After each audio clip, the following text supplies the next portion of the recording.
Celulares, tablets, escova de dentes, leitor digital de livro, carros elétricos, relógio. Essas tecnologias sem fio que são cada vez mais populares na nossa vida só são viáveis por causa de uma coisa: baterias. Baterias são a base da nossa vida moderna e a projeção é que a demanda por elas só deve aumentar. O Hiperconectado começou e com a carga máxima.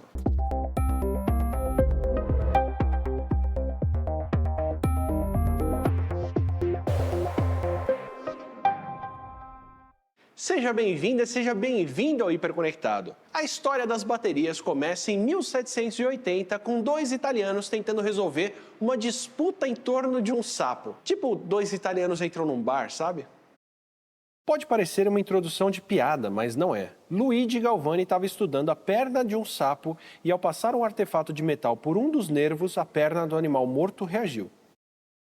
O Galvani batizou esse fenômeno de eletricidade animal. Ele acreditava que tinha um tipo de eletricidade dentro dos seres vivos, como no corpo do sapo. Já o Volta não comprou essa teoria e achava que o metal, esse sim, seria o responsável por despertar os movimentos da perninha do sapo. Essa questão se estendeu e só foi resolvida com a grande invenção do Volta.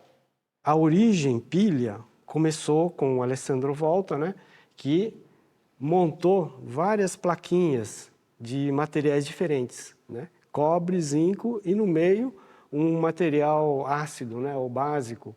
Então ele literalmente fez uma pilha de metais. Isso, exatamente, ele fez uma pilha. Que barato! Empilhou. No laboratório do Instituto de Física da USP, o professor Cláudio Furukawa mostrou como funcionava o experimento de Volta. Nós vamos pegar então várias placas, né, cobre, zinco. O que nós vamos fazer então vai ser um empilhamento, quer dizer, várias células em série. Você tem que pegar uma placa de cobre, né, e uma de zinco. Aqui já está soldado uma com a outra. Ah, que legal. E aqui no meio a gente vai colocar um meio ácido. No caso eu vou pegar vinagre. Vinagre com mesmo? sal. É um meio ácido muito bom. Então você vai colocar aqui, e como aqui é zinco, vem a outra de cobre aqui. Tá? Então aqui vai ser uma célula. Aí você pode fazer várias, vai virar um empilhamento de células que vai ser a nossa pilha de volta. Perfeito. E a gente vai embeber esses tecidos, né? É uma calça jeans, então colocamos aqui. E agora vem com uma de zinco. Só que do outro lado já tem soldado uma placa de cobre. Já formamos aqui a primeira célula. Então vamos colocar mais uma aqui. Quando eu ponho aqui, ó, já deu uns 2 volts ali.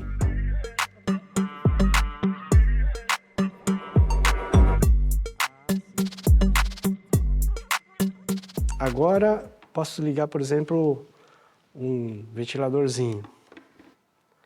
Positivo aqui, negativo aqui. Aí o ventilador Tá trabalhando bem. funcionando.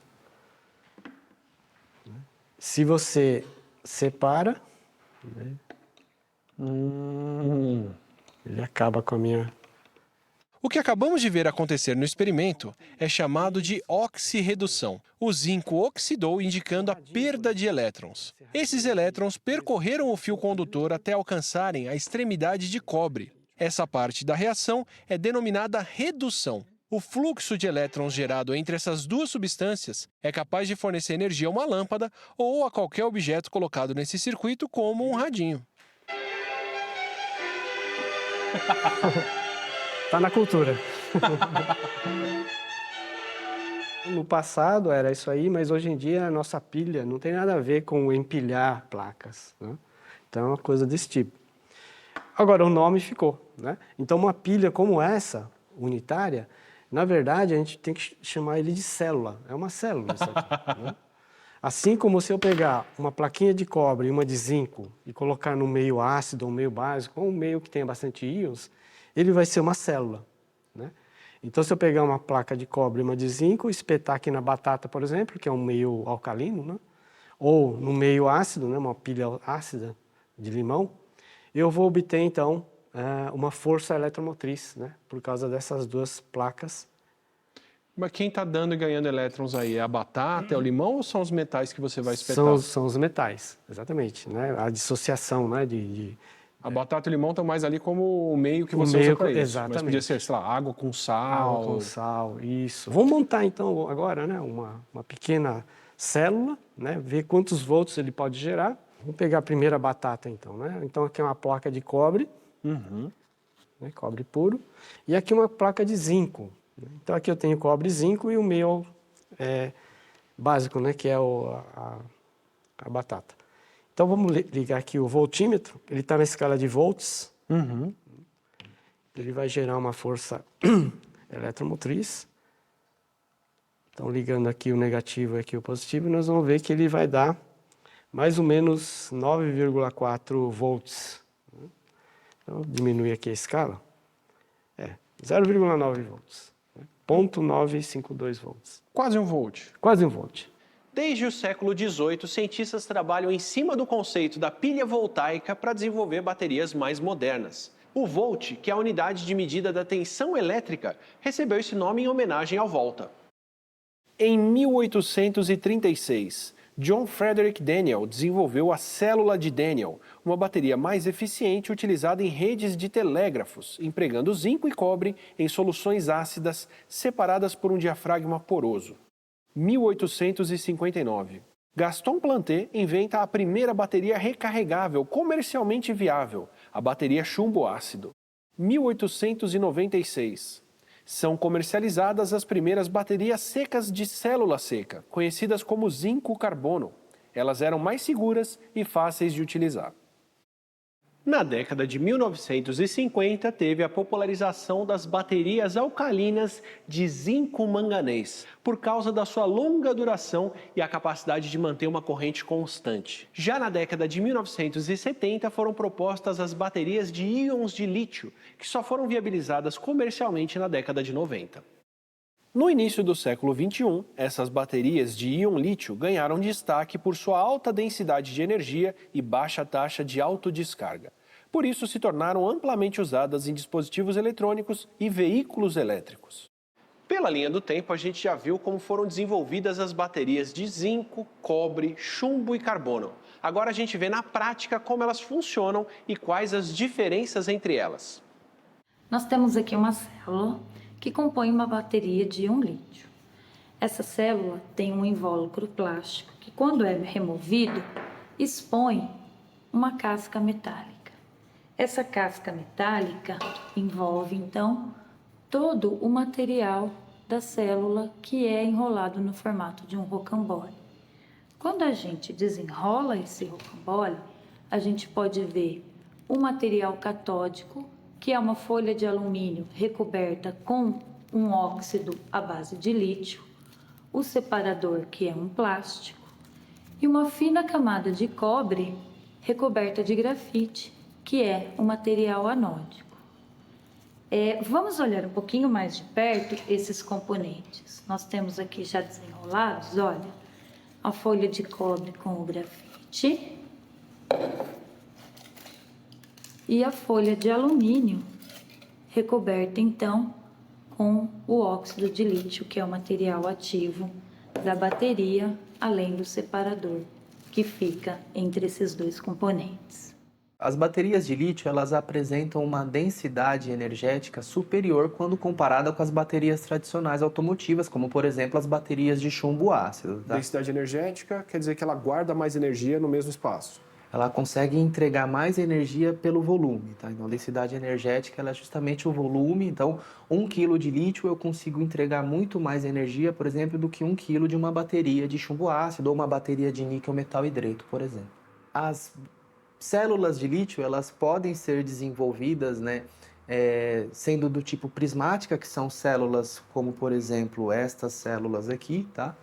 Que são indicados para baterias maiores, aplicações automotivas, entre outras. Quando você diz célula, você quer dizer que numa bateria zona vai ter várias dessas daqui, uma do lado da outra? Perfeito, Átila. Numa bateria existem dezenas, se não centenas, né, de células como essas associadas em série paralelo para compor tanto o nível de tensão quanto a energia que essa bateria pode fornecer. E não há uma regra que diz que células do tipo prismática como essa devem e somente podem ser aplicadas em veículos elétricos. Por exemplo, os veículos da marca Tesla utilizam células de lítio do tipo cilíndricas dentro da sua bateria. É cheio de pilha lá dentro? Cheio de pilha lá dentro. Mais de 37 mil pilhazinhas de lítio lá associadas em série paralelo para formar aquela bateria para empurrar aquele carro lá. Todas as baterias de lítio, elas precisam de um gerenciamento eletrônico, que seria, no nosso caso, das nossas placas do nosso gerenciamento eletrônico seria essa aqui. Inclusive, as baterias que estão nos nossos celulares, nos nossos notebooks, todas elas têm um gerenciamento eletrônico. O mínimo que essa plaquinha tem que fazer é proteger a bateria. Proteger do quê? Para que ela não exploda. Simples. Você começa a colocar cada vez mais energia numa pilha, se ela solta isso tudo de uma vez, ela está explodindo, né? A bateria de lítio, a gente costuma brincar que ela é um pouco fominha. Ela aceita toda a energia que você colocar nela, diferente da bateria de chumbo ácido, que ela vai parar aos pouquinhos e você pode deixar ela carregando lá, que ela não vai acontecer nada.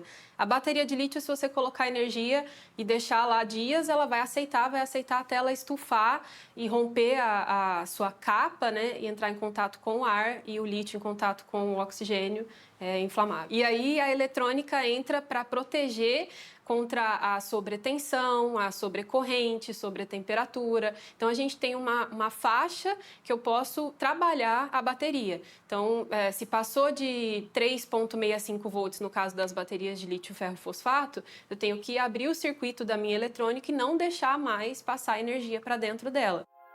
Pilha e bateria são a mesma coisa, só que diferentes. Só que não.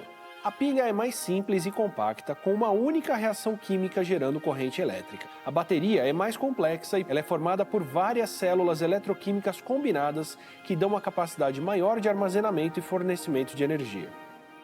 Uma pilha seria uma célula. Agora, se eu juntar várias dessas pilhas, eu vou formar uma bateria.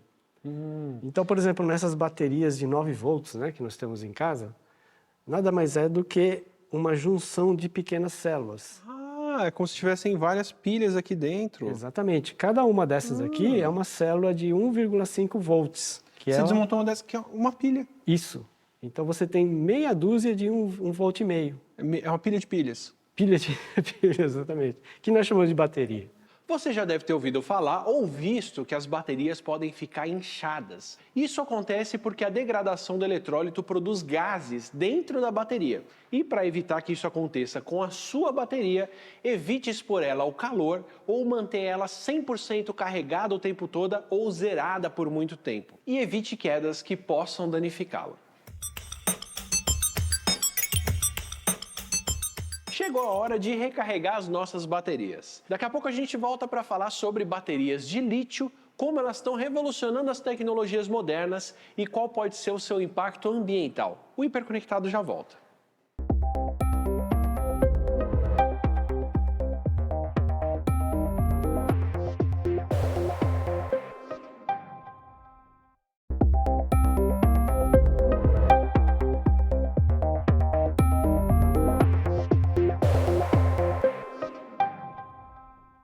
Hiperconectado de volta, hoje a gente está falando sobre baterias. As baterias de lítio têm revolucionado a indústria tecnológica. É por conta da sua alta densidade energética que baterias de lítio foram fundamentais para a gente ter smartphones, notebooks e tablets mais finos, mais leves, mais compactos. Essa tecnologia tem sido constantemente aprimorada e é sobre ela que a gente fala agora.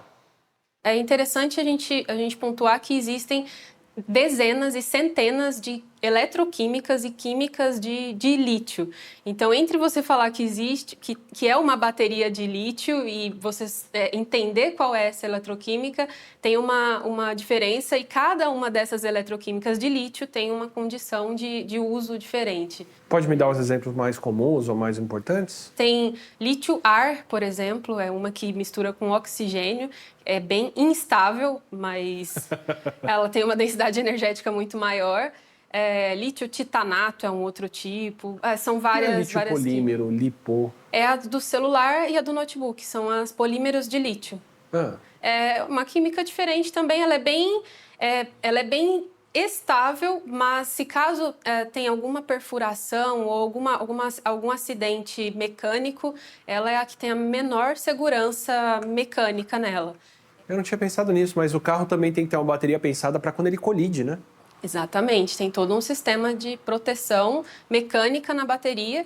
A última coisa que a gente quer é que ela seja perfurada, então tem um monte de proteções no carro para que isso não aconteça. Uma das formas de proteção que a eletrônica faz ao perceber colisões num veículo é isolar eletricamente a bateria dos demais componentes do carro. Então, internamente, existem lá contatores, né, na linha positiva e na linha negativa da bateria, que caso a colisão seja detectada, eles se abrem, isolando, né, eletricamente a bateria para garantir que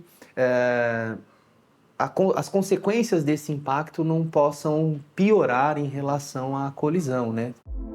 À medida que as baterias evoluem para armazenar mais energia, os riscos associados a problemas de segurança também aumentam e, por isso, é necessário uma nova abordagem nesse assunto. A bateria de lítio, quando ela acaba incinerando, ela tem um fogo químico e esse fogo ele não é apagado facilmente com extintores convencionais. Nossa, nem o de pó ou de outra coisa? Inclusive, esses extintores pioram a situação. Então, não pode utilizar extintores convencionais para acabar com o fogo das baterias de lítio. O ideal é ou cobrir com mantas específicas ou usar um extintor que, nesse caso aqui, ele tem uma química que chama vermiculita. Essa química, ela cobre o fogo, ela cria uma camada, uma massa em cima do fogo, em cima da bateria. Isso vai abafando e faz com que o fogo seja extinguido. E é algo extremamente importante, porque tem muitas pessoas, muitos lugares utilizam baterias de lítio, trabalham com baterias de lítio, e é raríssimo a gente ver um extintor específico para baterias de lítio. Então, quanto mais baterias de lítio a gente começa a ter, quanto mais comum isso se torna e quanto mais capacidade você começa a ter em carro, máquinas, de repente numa fonte de energia para uma casa, um prédio, numa usina eólica, o que for, mais a gente começa a ter necessidade de um outro tipo de extintor também, um outro planejamento para lidar com essas coisas, né? Exatamente, Átila. Esse tipo de extintor ele é indicado nas normas internacionais de segurança, tá? E também está em estudo e implementação nas normas vigentes no Brasil.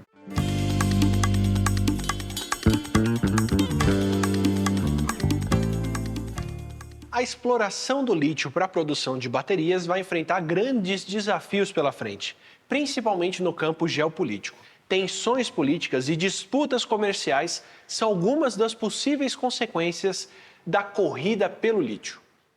A economia mundial está diante de um desafio gigantesco, né, que é o da substituição da atual frota de veículos movidos a combustão interna, né, veículos com motores a explosão, abastecidos com gasolina, com óleo diesel, né, e outros derivados de petróleo, como por exemplo o querosene para aviação, né, substituir esses combustíveis por baterias, né, que vão carregar a eletricidade necessária para propelir, para impulsionar, para dar movimento a esses veículos. Né? O desafio, né, é a capacidade de construir esses motores, de construir esses veículos e de obter a matéria-prima para essas baterias. Né? A principal dessas matérias-primas é o lítio, né, que é um mineral. Ele não é exatamente raro, mas nas concentrações necessárias para ele ser explorado economicamente, é um mineral que se encontra apenas em alguns pontos do planeta. Esse lítio, ele se apresenta de duas maneiras na natureza, duas maneiras principais. Uma maneira é em certas rochas, né, rochas extremamente duras, rochas graníticas, né, e uma outra maneira é na forma de salmouras. Né? Salmouras são depósitos de água salina, água salgada, onde o lítio se encontra misturado ao sal e outros elementos químicos. Né? Em geral, essas salmouras estão situadas em salares, aqueles depósitos de sal seco, né, existentes em pontos diferentes do planeta. é uma competição muito intensa, né? Por exemplo, o caso da Bolívia. A Bolívia é o país do mundo que detém as maiores reservas de lítio individualmente. 22% de todo o lítio existente no mundo está situado na Bolívia. A Bolívia ainda não começou a produzir, né, o minério de lítio para ser comercializado.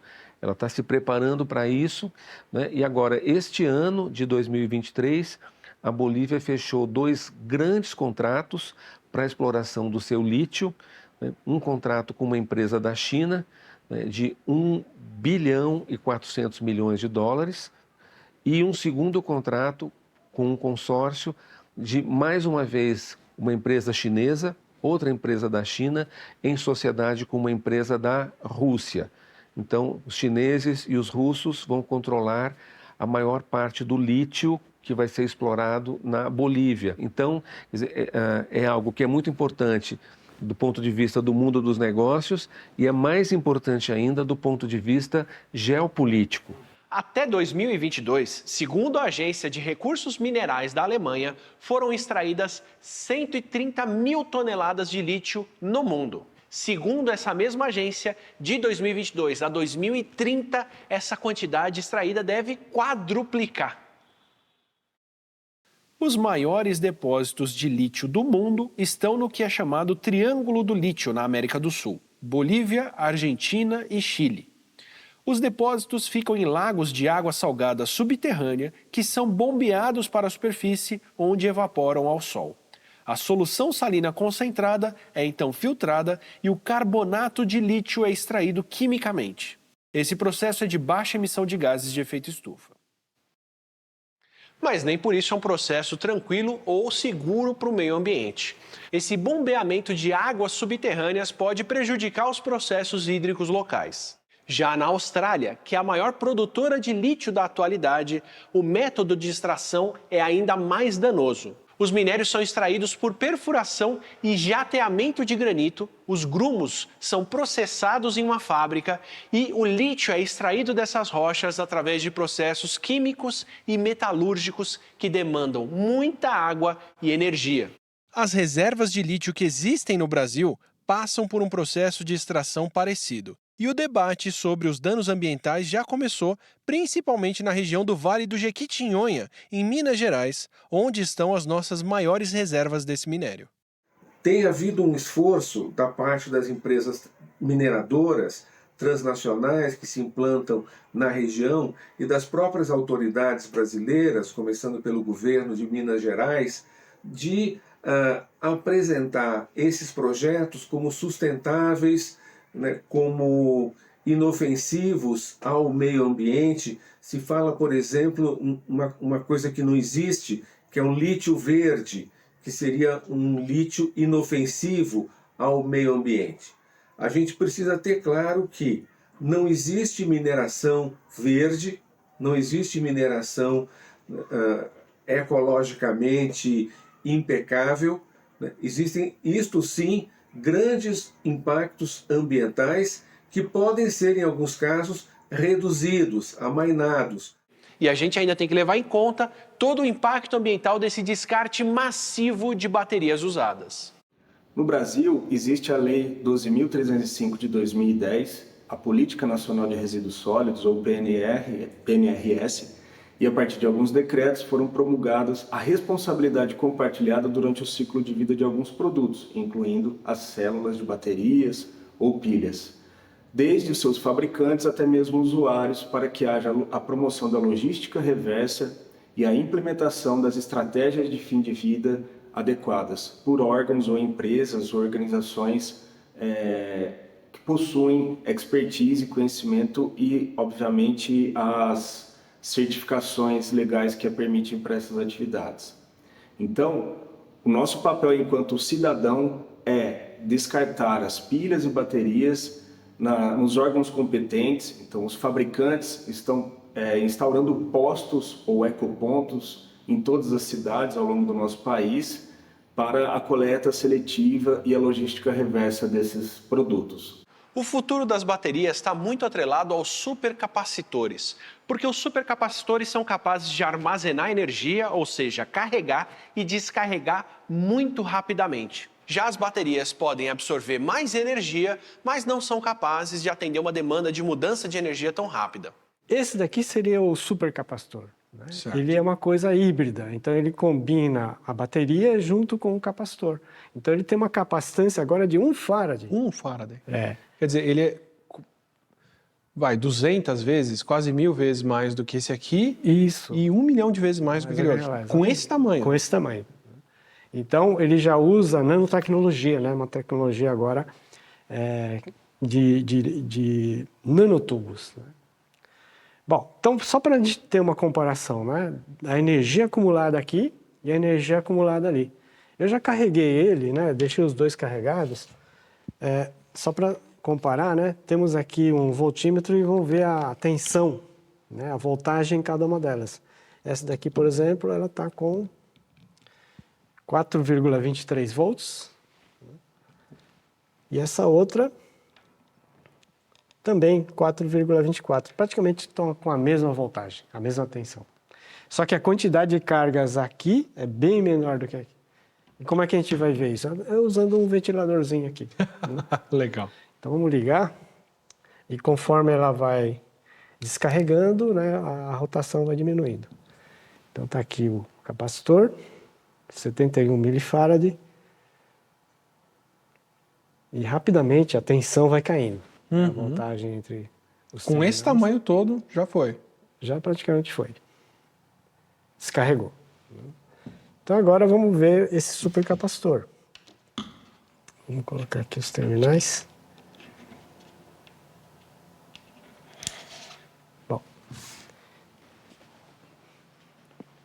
Bom, ele vai ficar bastante tempo. Se ele tem 200 vezes aquilo ali, Exatamente. a gente teria que esperar muito mais tempo aqui para ver isso acontecer. Exatamente. Que Então, barato. E isso tem aplicações em que tipo de tecnologia hoje em dia? Hoje em dia, os capacitores eles têm essa desvantagem, né? Que conforme ela está carregada, ela vai ter uma diferença potencial, uma tensão, mas logo ele vai descarregando. Ele carrega rápido, mas também descarrega muito rápido. A tensão vai caindo muito rapidamente, né? Então, por exemplo, ele pode ser usado em sistema de partida, para dar arranque, né? Num automóvel, por exemplo, né? Ajudar a bateria, por exemplo. Em sistemas que você precisa acumular energia elétrica, de alguma forma, na forma de um campo elétrico, né? Então, os capacitores, eles são úteis, mas ainda não substituem as baterias. As baterias de alto desempenho têm um papel crucial no futuro da nossa produção de energia. Elas têm o potencial de revolucionar a forma como nós produzimos, armazenamos e até transportamos energia por aí, principalmente viabilizando fontes sustentáveis. Mas como o próprio impulso que demanda por essas baterias, a gente tem que levar em conta a nossa extração e uso de recursos naturais e o impacto que isso tem no planeta, na atmosfera e nas outras formas de vida. Afinal, é por isso que a gente quer ir para fontes mais limpas de energia. A nossa bateria já está mais descarregada, mas a gente pode recarregar. Semana que vem a gente está de volta com mais um Hiperconectado eletrizante por aqui. Até lá!